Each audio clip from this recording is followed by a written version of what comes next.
when separation is good. This video explains the need for the separation of church and state, not the separation of you and your mate.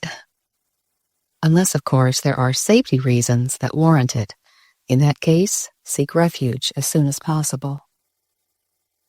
Decades ago, as a newly born-again Christian, when I heard the term separation of church and state, I thought it was terrible.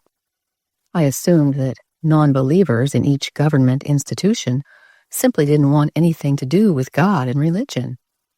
It sounded like atheists were trying to protect government entities from being influenced by any religious ministries. But that's not the case. It's actually the other way around. It's not to completely prevent Washington from being affected by religion, but it is to protect the religious rights of Americans from the government's intervention. In the U.S. Constitution, the First Amendment's Establishment Clause reads, "Congress shall make no law respecting an establishment of religion or prohibiting the free exercise thereof." That basically means U.S. lawmakers shall make no laws to force religion nor to prevent religion. It's certainly more than okay if world leaders accept Christ as their personal savior. Christians worldwide are praying for that. But Christian leaders, whether individually or collectively, regardless of how high their position, must not force others to make that same decision. God doesn't even do that. God respects each person's free will, which even includes the God-given freedom to love Him or reject Him. The Lord, as the ultimate authority, thus has the ultimate authority. But some who are not on His side would like us to believe otherwise. You've likely noticed that our freedoms are slowly being taken away from us by those who have authority over us. Before the pandemic, we never dreamed that we, as citizens of this free country, would actually be forced to wear masks, stay home, social distance, and even get the jab to keep a job. But it happened.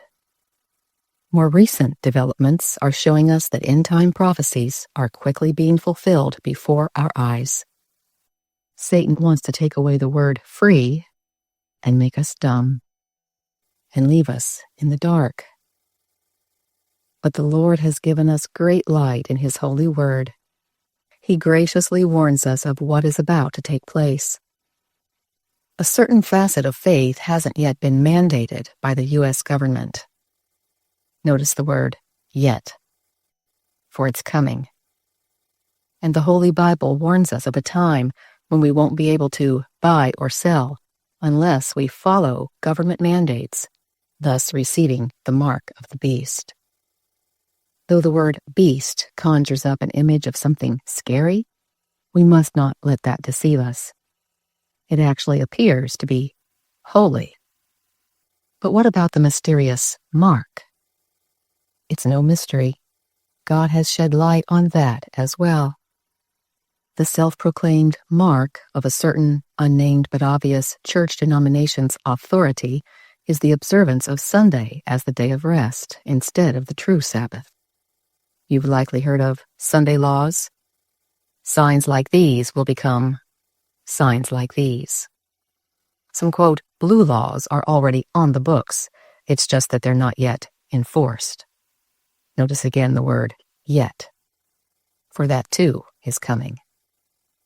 In an attempt to spiritually reunite the divided United States, Project 2025 proponents have selected one specific day of the week as the day of rest.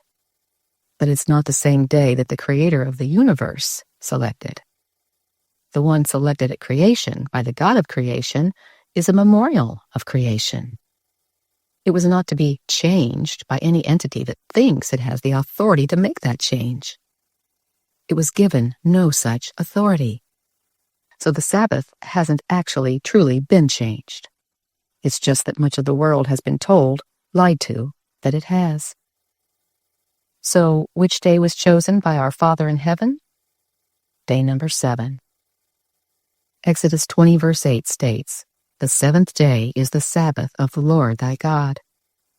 And according to calendars, at least the correct ones before business ones showed Sunday at the end, Saturday is the seventh day. But men have taken it upon themselves to insist upon a different day. It's become so commonplace that people think it's biblical, but it isn't. And any person who chooses to go along with keeping the false Sabbath is choosing man and mandates over God. A very unwise choice. Instead of restating here the research that others have already done, I encourage you to visit sabbathtruth.com. I also encourage you to read this informative book. For a more in-depth study, you can check out The Great Controversy. The website link and the links to the books are in the description box. Freely share the links with others so that they too can be alerted rather than deceived.